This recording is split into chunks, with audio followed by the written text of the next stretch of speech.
2 years ago, Gen Z protesters reshaped Kenya's political landscape. They took to the streets to reject a finance bill, and soon their demands grew into something bigger: accountability, reform, and an end to a system they said had failed them. On June 25, 2024, protesters stormed the parliament building and torched a part of it after lawmakers passed the contentious legislation. What followed was a deadly crackdown, in which over 60 people were killed and hundreds injured. 2 years down the line, scores of people linked to the protests are still missing, according to human rights groups. It's legal to protest in the country. It's enshrined in the constitution, but they don't allow Kenyans to do that. So basically the response to police to peaceful protest is actually bullets. Now, there's an official offer of money on the table, but many Kenyans say justice remains elusive. So what would justice actually look like for Kenyans? Welcome to the flip side.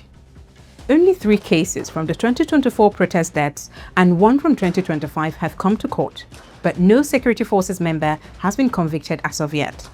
Meanwhile, human rights groups like Amnesty International and Human Rights Watch say abductions and enforced disappearances targeting critics have continued into 2025, and many have never been seen again.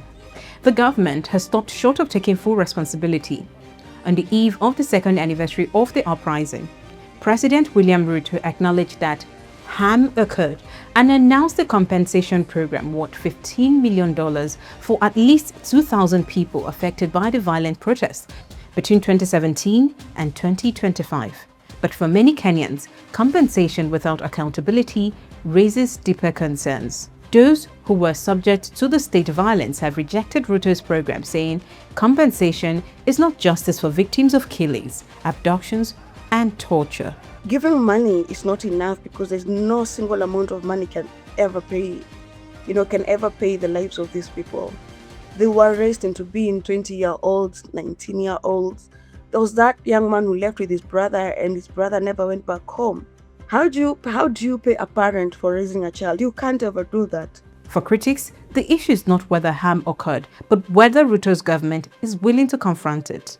A thorough investigation into the matters, apprehension of those who are behind the killings, arraigning in court of the culprits, and giving them their day in court, and let the criminal justice system bring the matter to lawful determination. So Mr. Ruto is playing politics. He's trying to try and tell Kenyans, people died, I'm going to give you some money, but he's not willing to actually go a step further and acknowledge that what happened is wrong. There's a need for a public apology by the government. There's a need for accountability, means you have to prosecute the people who killed young people. The 2-year anniversary not only marks past protests. In 2026, protests against a US Ebola center in Kenya and fuel price hikes turned deadly. In the month of May alone, the police killed 27 young Kenyans in peaceful protest. There was a protest about the fuel hike. 24 Kenyans were killed. There was a protest about the Ebola clinic being brought into the country. 3 Kenyans were killed. So the government is like is even bipolar. It is very conflicted. You on one hand to compensate people that you killed, and then on the other hand, you're still killing more people. So you're telling Ruto you cannot continue to kill and pay. Protests in Kenya have forced a political shift. Economic policy decisions, especially around taxation, now face greater public scrutiny and resistance. As a result, the government has become much more cautious when it comes to tax policy. At the same time, activism itself has evolved. A new form of digital activism and civic engagement is flooding the space in Kenya.